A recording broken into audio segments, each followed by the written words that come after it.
తాకట్టులో ఉన్న బంగారాన్ని విడిపించి ఆ రోజు ఆన్లైన్ రేటుకే మేము కొంటాం. Sharma gold company. నమస్తే రమగారు. నమస్తే జయ. రమగారు, శివుని సాక్షాత్కారం, ఆయన సాక్షాత్కారం పొందాలంటే ఏం చేయాలి?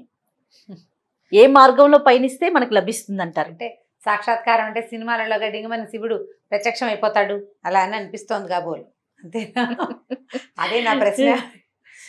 శివుడు అంటే ప్రత్యక్ష రూపం కాదు కదా జయ. మనకేం తెలుసు, సినిమా కానీ డ్రామాలు కానీ నాటకాలు కానీ లేదా మనం సీరియల్స్ చూస్తాం, వీటిలలో ఏంటంటే శివుడు అనే ఒక వ్యక్తిని చూపిస్తారు మనకు తెలియడం కోసం. వీళ్ళకి శివుడు ప్రత్యక్షమై ఈ వరం ఇచ్చాడు అని తెలియడం కోసం వ్యక్తిని చూపిస్తారు. అందులో ఉన్న త్రిమూర్తుల్లో చాలా తొందరగా వచ్చేసేది ఆయనే. తొందరగా వస్తాడు, తొందరగా ఇచ్చేస్తాడు అని చెప్పుకుంటాం. మనకు అవి తెలుసు.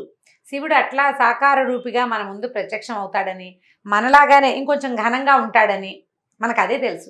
మనలాగానే ఉంటాడు, ఇంకొంచెం తెల్లగా ఉంటాడు, తర్వాత ఏ త్రిశూలం పట్టుకుంటాడు, మనలాగా బట్టలు గిట్లు కాకుండా ఏదో పులి చర్మం కట్టుకుంటాడు, ఏనుగు చర్మం కడతాడు, లేకపోతే పైన గంగమ్మను పెట్టుకుంటారు, గంగను పెట్టుకుంటాడు, మెడలో పాములు ఉంటాయి.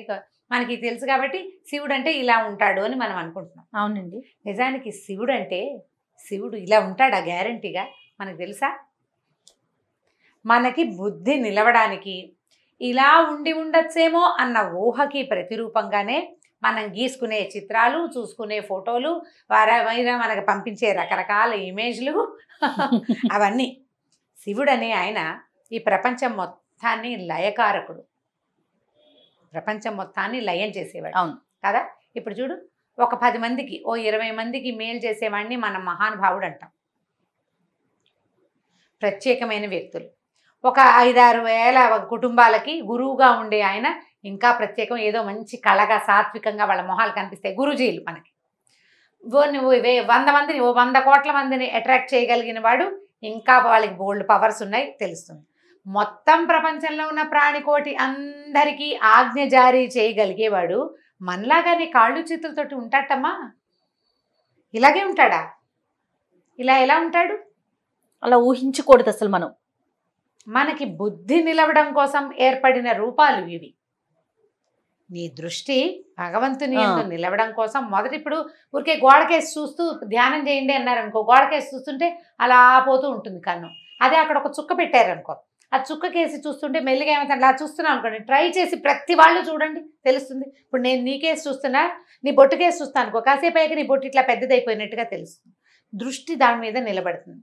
ఒక చుక్క మనని ఆకర్షించి దృష్టిని నిలబెడుతుంది. ఇది సాధారణంగా తెలిసింది. అవునండి. ఇప్పుడు ఒక చక్కటి రూపం, నీలము తెలుపు కలిసిన ఒక అందమైన స్వరూపం, చక్కటి ముఖం, సగం అరతెరిచిన కళ్ళు, పైన ఒక్క కన్ను బొమ్మ, ఆయన పెదిమలు నవ్వుతున్నాయేమో, మన కోసమే నవ్వుతున్నాయేమో అనిపించేంతటి చక్కటి నవ్వు. ఆ మెడలో మామూలు వాడెవ్వడూ ధరించలేని మహాపన్నగం ఒకటి ఉంటుంది. ఈ మెడ భాగం అంతా నీలంగా ఉంటుంది. మీకోసమే నేను ఈ విషయాన్ని స్వీకరించానని చెప్తున్నట్టు. ఇప్పుడు ఇవన్నీ భగవంతుడు ఈ స్వరూపం మనది, మన కోసం అన్న భావనతో ఏమవుతాం, మనం అందులో లయమై అయి వెళ్ళిపోతాం. మన దృష్టి అందులో లీనమైపోతాం. దానికోసమని ఈ స్వరూపాన్ని చిత్రించారు. ఈయన ఇలాగే ఉండొచ్చు, ఇలాగే ఉంటాడని తెలియదు మనకి. నువ్వు శివుడి బొమ్మలు ఏదైనా చూడు, కాసేపు చూసేసరికల్లా రమ్మంటాడు, మనని పిలిచేస్తున్నట్టు ఉంటుంది. లింగ రూపం చూసామనుకో, మనకేం పెద్దగా భావాలు తెలియవు, అక్కడేదో పవర్ ఉందని ఊహ మనకి, అంతే. అదే నువ్వు స్వరూప ఫోటోను చూడు, ఒక పెద్ద ప్రతిమ ఎక్కడో బాస్పెట్లు వేసుకొని కూర్చున్నాడు, జపం చేసుకుంటున్నాడు. ధ్యానమగ్నుడుగా ఉన్న శివుడు, ఆయన కళ్ళు, ఆయన మొహము, ఆ కూర్చున్న విగ్రహము, ఒక సమున్నత ఆకారము, అవన్నీ కూడా మనని మొత్తం లోపలున్న అన్ని రకాల ఆవేశాలన్నీ లాగేసుకుంటున్నట్టు ఉంటుంది. అవునండి. ఆ లాగేసుకోగలిగే రూపాన్ని మనం చిత్రీకరించుకొని చూస్తున్నాం. శివ సాక్షాత్కారం అంటే మాటలతో చెప్పేది కాదు.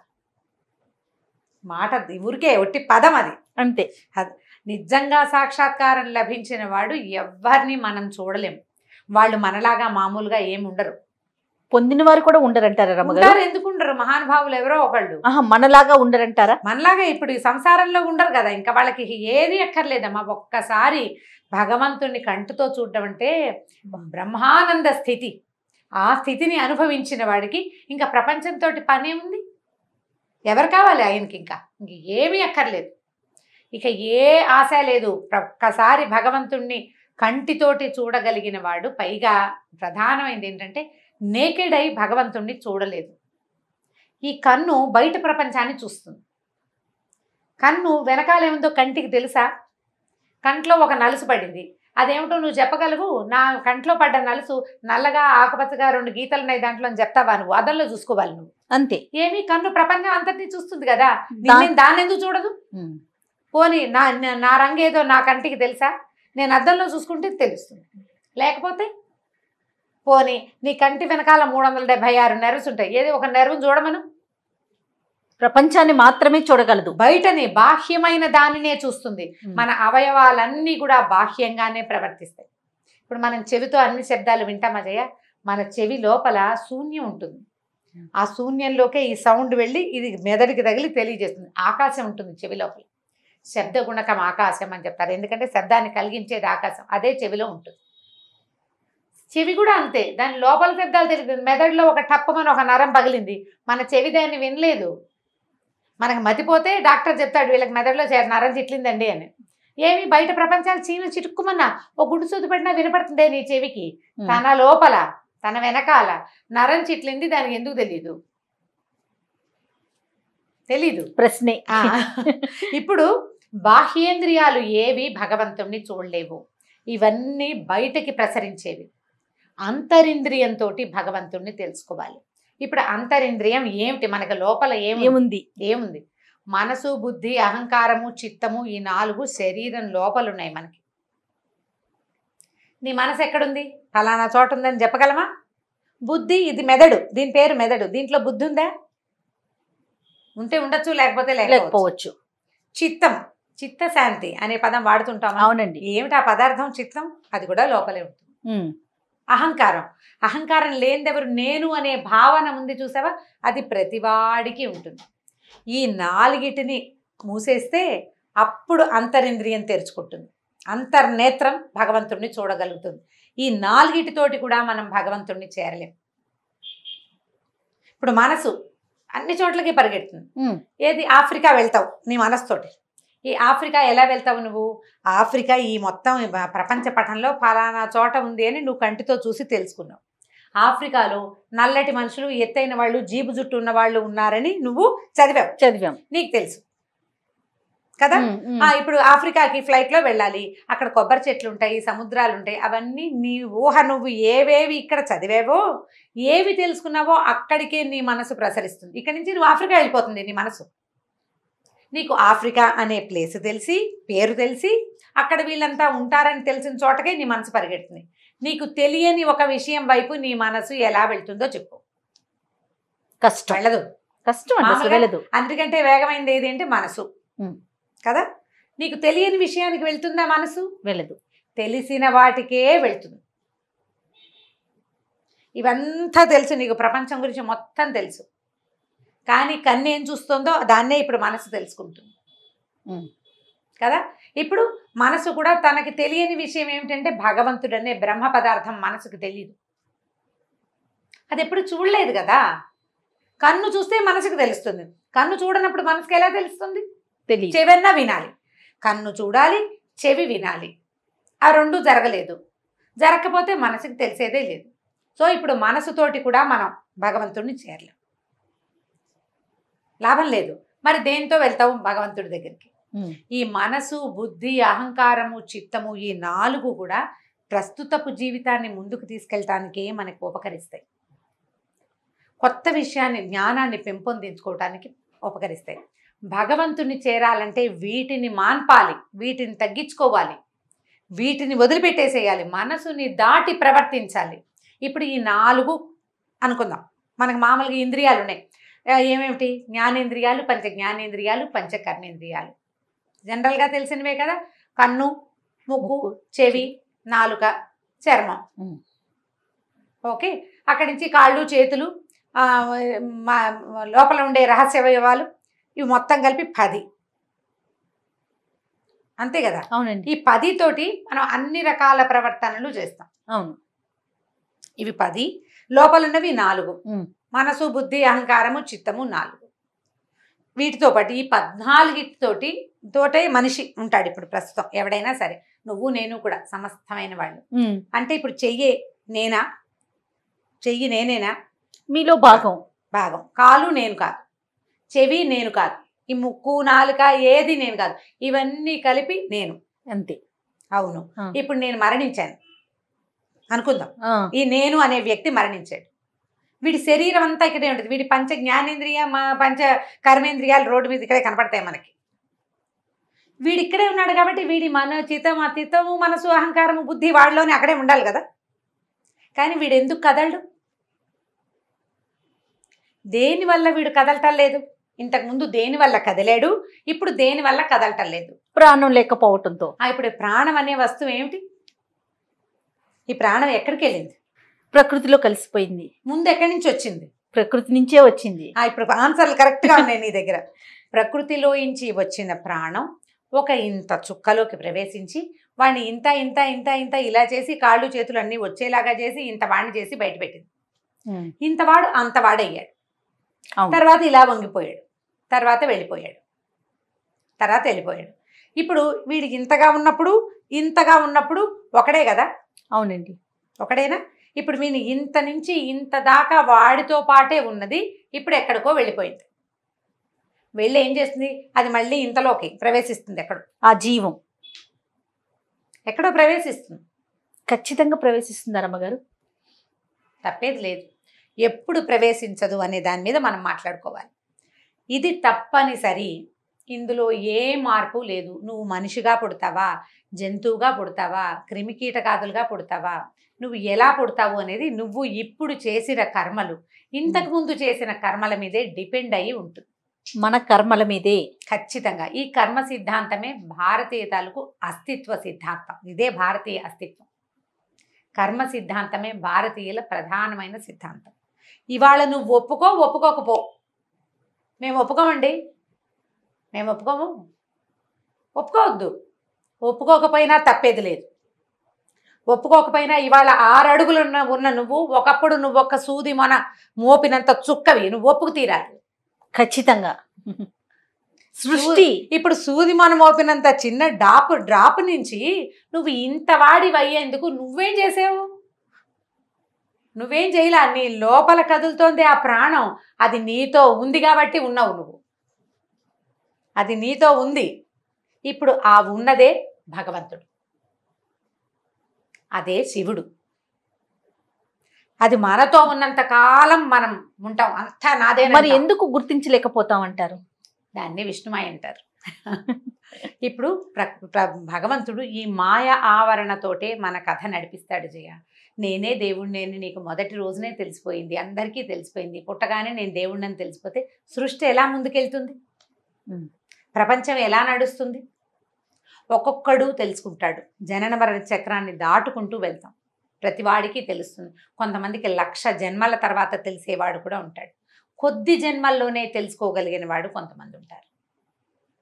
అంటే ఇప్పుడు మనిషిగా పుట్టడానికి ముందు మనం ఎవరం అంటే జంతువులుగా ఉండుండొచ్చు, ఇంకేదోగా ఉండొచ్చు. పరిణామ క్రమంలో వాటి నుంచి చిన్న కీటకాల నుంచి లేదా చిన్న చేప నుంచి అట్లా అట్లా అట్లా మారుతూ మనకు మానవ జన్మ లభించింది. ఈ లభించిన దుర్లభమైన మానవ జన్మని మనం ఉపయోగించుకోవాలి, ధర్మాచరణ చేయాలి. ఇప్పుడు ఈ ధర్మం అనగానే ఒక్కొక్కళ్ళది ఒక్కొక్క ధర్మం కదా.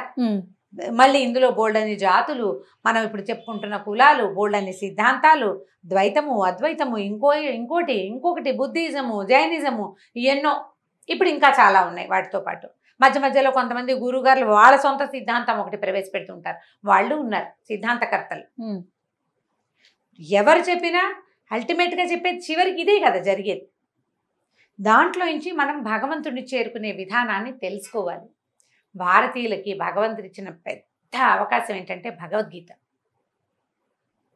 భగవద్గీతలో ఈ పరిణామ క్రమం స్పష్టంగా చెప్పబడింది. తాపీగా చదివి ఎవరి దగ్గరైనా అర్థం చెప్పుకుంటే బాగా క్లియర్గా తెలుస్తుంది. ఇప్పుడు ఇంగ్లీష్లో మీనింగ్స్ దొరికేసినాయి. నెంబర్ ఆఫ్ టైమ్స్ చదివితే మీ అంతటా మీకే తెలుస్తుంది. ఏమైనా డౌట్స్ వస్తే ఎవరినైనా అడగచ్చు. ఇప్పుడు భగవద్గీత అంటే ఇప్పుడు ప్రతివాడు భగవంతుని చేరాలంటే మనసు బుద్ధి చిత్తాహంకారాలన్నింటినీ మూసేయాలండి, ఇవన్నీ వదిలిపెట్టేయాలి, ప్రపంచాన్ని సర్వసంగ పరిత్యాగులయ్యి భగవంతుని తెలుసుకోవాలంటే అదేం సిద్ధాంతమేం లేదు. సర్వసంగ పరిత్యాగి అవగలిగేవాడు లక్షల్లో కోట్లల్లో ఒకడు ఉంటాడు. మిగిలిన వాళ్ళంతా ఈ సంఘంతోటే, ఈ ప్రపంచంతోటే, ఈ కర్మలన్నీ ఆచరిస్తూనే చక్కగా పెళ్లిళ్ళు చేసుకుని పిల్లల్ని చదివించుకుంటూనే భగవదర్పణం చేయాలి తమ చేసే కర్మలని. ఆ చేసిన వాడు స్లోగా కొన్ని జన్మల్లో భగవంతుడిని చేరుకోగలుగుతాడు. ప్రతి నీటి బొట్టు, ఆకాశం నుంచి పడిన ప్రతి నీటి బొట్టు సముద్రాన్ని చేరాల్సిందే. అట్లాగే మనం ప్రతి జీవి కొంతకాలానికి కొన్ని లక్షల ఏళ్ళకైనా సరే భగవంతుడిని చేరి తీరుతాడు. దానికి మన ప్రయత్నంగా ఇప్పుడు మానవ జన్మలో ఉన్న వారంతా కూడా మన ప్రయత్నంగా ఏం చేయాలంట? ధర్మాచరణ. ఇప్పుడు నీకేం చెప్పబడిందో నువ్వు అది చెయ్యి.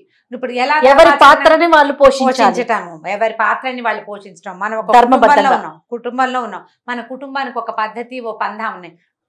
నీ కుటుంబానికి ఏ పద్ధతి లేదు, ఎవరిన ఒక గురువుని ఆశ్రయించు, అతని బంధాన్ని అనుసరించి ముందుకు తీసుకెళ్ళు, ఇతరులకి సహాయం చేయి.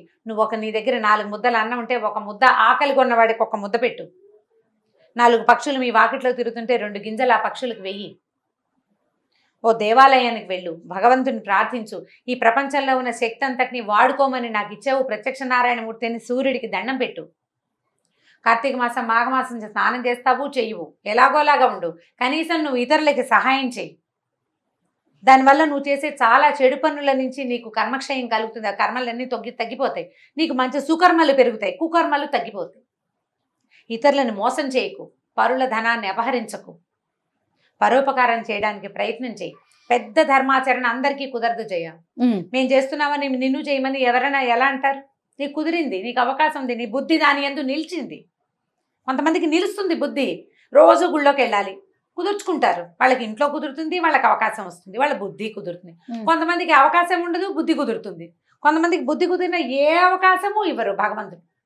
గుళ్ళోకి వెళ్ళడానికి ఏ అవకాశము ఉండదు. ఏదైనా ధర్మం చేద్దాం, పూజ చేసుకుందాం, పునస్కారం చేసుకుందాం అంటే ఒప్పుకోరు ఎవరు, చుట్టుపక్కల వాళ్ళు. వాళ్ళకి వేరే ధర్మాలు ఉంటాయి. వీడి బుద్ధి ఇట్లా ఆగుతుంది. ఈ పెనుగులాటతోటే సరిపోతుంది. పెనుగులాడద్దు. అవకాశం ఉన్న చిన్న మంచి పనినైనా చేయండి. దేవాలయానికి వెళ్తాం, ఒక దీపం పెట్టుకోండి. దేవాలయాల్లో ఇతరులను నిందించకండి. తప్పండి, ఏంటి మీరు అలా మాట్లాడకండి, దుర్భాషలు ఆడకండి, ఇతరులను నిందించకండి. ఇవన్నీ ధర్మాలే. ఇది చేస్తూ క్రమంగా ఇప్పుడు ఈ జన్మలో ఇప్పుడు మనం ఉన్నావా, ఇప్పుడు గనక నువ్వు ఇతరులకు సహాయపడు, ఇబ్బంది పెట్టకుండా ఉండు. కనీసం ఎవరికైనా అవసరమైనప్పుడు ఒక 10 రూపాయలు ఇవ్వు, ఒక మంచి మాట చెప్పు. నీ మాట సాయంతో వాళ్ళకి పని అవుతుందంటే మాట సాయం చేసేసేయి. ధనమే జీవితంగా భావించకు. ఎందుకంటే నువ్వు ధనమే జీవితంగా భావిస్తావు. ధనం చాలా అవసరం, అసలు నిర్వివాద అంశం అది. డబ్బులు లేకపోతే ఎలాగా? కానీ డబ్బులే ఉన్నా కుదరదు కదా. అది డబ్బుల కోసమే ప్రయత్నం చేయొద్దు. అప్పుడప్పుడు కొంత ధర్మాచరణ కూడా చేస్తూ ఉండండి. అవకాశం ఉంది, కాలు చెయ్యి ఉన్నాయి, రోడ్డు దాటుతున్నారు, ఎవరికైనా చేయి పుచ్చుకొని రోడ్డు దాటిచ్చు. ఎవరో బ్యాగ్ మైలపోతున్నారు, ఆ బ్యాగ్ తీసుకో. చిన్న చిన్నవే కదా మనం చేయగలిగిన. ఇలాంటి ఆచరణ చేస్తుంటే తరువాత జన్మలో ఈ ఆచరణ ఉంది చూసావా, అది వీడికి కొంచెం ముందుకు తీసుకెళ్తుంది. లేదా జపం చేసుకుంటావు, నువ్వేదో పూజ చేసుకుంటావు, బాగా వెళ్తావు గుళ్ళకి, నువ్వు చేసినటువంటి ఇది ఉంది చూసావా, ఈ గుడికి వెళ్ళటము, లేదా ఏదైనా చక్కటి సంగీతం వింటాం, దేవుడు ఎదురుకుండా ఒక చక్కగా కూర్చొని పాటలు పాడడం, ఇలాంటివన్నీ తర్వాత జన్మకి క్యారీ అవుతాయి. మనిషి చనిపోతే ప్రాణాలు పోతాయి కదా మామూలుగా మనం చెప్పుకుంటాం. అయితే ఏంటంటే లోపల పంచకోశాలు ఉంటాయి మనకి, అన్నమయ, మనోమయ, విజ్ఞానమయ, ఆనందమయ, 5 కోశాలు. లైన్ మర్చిపోయాను. 5 కోశాలు ఉంటాయి. వీటిలలో ఒక కోశం వ్యక్తులతోటి వస్తుందట, ఆ జీవుడితో పాటు. దానివల్ల ఏమిటంటే పూర్వజన్మ సంస్కారం అనేది వింటుంటాను చూసాము. అవునండి. ఆ సంస్కారము ఇలా వస్తుంది.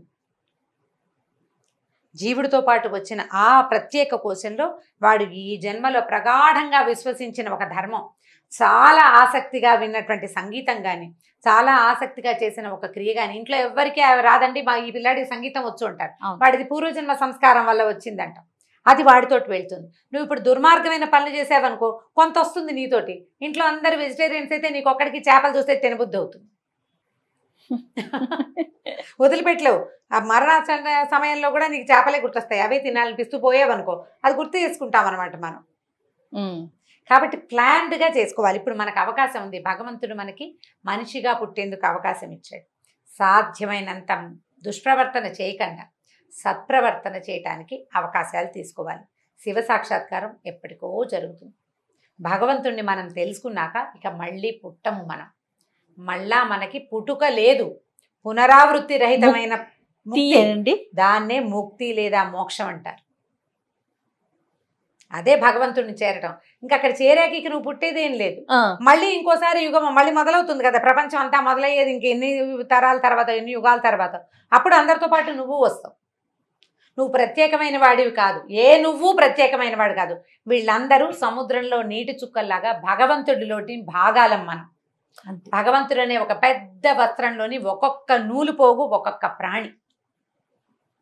ఈ నూలు పోగులన్నీ అక్కడ చేరితే మళ్ళీ అక్కడ వస్త్రం తయారవుతుంది. మళ్ళా సృష్టి మొదలైనప్పుడు వస్త్రంలో ఉన్న పోగులన్నీ బయటకు వస్తాయి. చెట్లు గాను, చేమలు గాను, పురుగు గాను, పిల్లి గాను, ఎలగ్గాను, మనిషి గాను అవే పుడతాయి.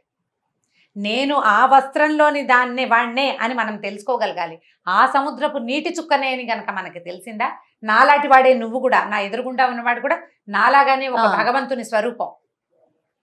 వాడి రూపం అలా ఉందంతే. నువ్వు మంచినీళ్ళు తెచ్చావు జయ, ఒక పెద్ద బిందె నిండా. నీళ్లు ఎన్నుంటాయి? బిందెడు నీళ్లు.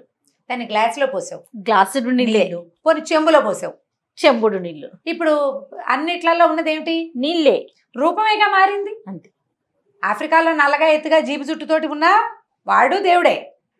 పోనీ ఇక్కడ యూరోప్లో చూస్తే ఎర్రగా పొడుగ్గా భలే అందంగా ఉన్నారు, బాగున్నారు అనిపిస్తారు, వాళ్ళు భగవంతుడే. నువ్వు నేను కూడా, మనతో పాటు పిల్లి ఎలక అన్నీ కూడా మన కర్మానుభవాలను బట్టి మనం ఎలా పుడతాము, ఎక్కడ పుడతాము అవన్నీ నిర్దేశించబడతాయి. ఇప్పుడు మనం చేసేదే మన తర్వాత జన్మకి కారణం అవుతుంది. నువ్వు మంచివి చేస్తే నీకు మంచి జన్మ, లేదా నువ్వు చాలా అద్భుతమైన కార్యక్రమాలు చేసేస్తే నీకు పునరావృత్తి లేకుండా చక్కగా నువ్వు భగవంతుని చేరిపోతావు. మనకు భగవద్గీతలో చెప్తారు, అంత్యకాలంలో మరణించే సమయంలో నన్ను తలచిన వాడు నా వంటి వాడే అవుతాడని చెప్పాడట కృష్ణుడు. ఎప్పుడు అంత్యకాలంలో ఎలా తలుస్తారు జయ? అంత్యకాలంలో అమ్మో అయ్యో కుయ్యో మొర్రో అంటారు ఎవరైనా. ఎప్పుడు తలుచుకుంటాం మనం? నీకు నిత్యం రామకృష్ణ అనే అలవాటు ఉంటే, చచ్చిపోయి ప్రాణం పోతుంటే రామా ప్రాణం పోతోందిరా అనొచ్చు. సడన్గా రామ ఎలా గుర్తొస్తాడు నీకు? రాడు. ఆ రామని, ఆ కృష్ణని, ఆ నారాయణుడు, ఆ గోవిందుడిని మనతోటి ఉంచుకోవాలి. అంటే నిత్యము నామపారాయణ చేయాలి, స్మరణ చేయాలి. లేదా మంచి మెథడ్ చెప్తాను జయ, ఇప్పటిదాకా ఎప్పుడూ చెప్పలేదు. పిల్లలకి చక్కగా దేవుడి పేర్లు పెట్టుకోండి. గోవింద, రామ, నారాయణ, కృష్ణ అని చక్కగా పిల్లవాడిని పిలుచుకుంటే ఆ పిలుపుతోటి ఉంటుంది. చచ్చిపోయేటప్పుడు పిల్లల్ని ఎలాగో తలుచుకుంటాం. ఆ పిలిచి పిలిచి పిలిచి కృష్ణుడు మనతోటి ఉంటాడు. మనం ఏం చేస్తాం ఇప్పుడు? యష్ మష్ కష్ అని ఇలాగ చివరక్షరాలు 2 అక్షరాలు ఉండాలి, 2వ అక్షరం హలంతం ఉండాలి. ఎలాగో అలాగా కొత్తగా పెట్టాలనుకుంటాం. అందులో మళ్ళీ ఒక అక్షరంతోనే పిలుస్తాం.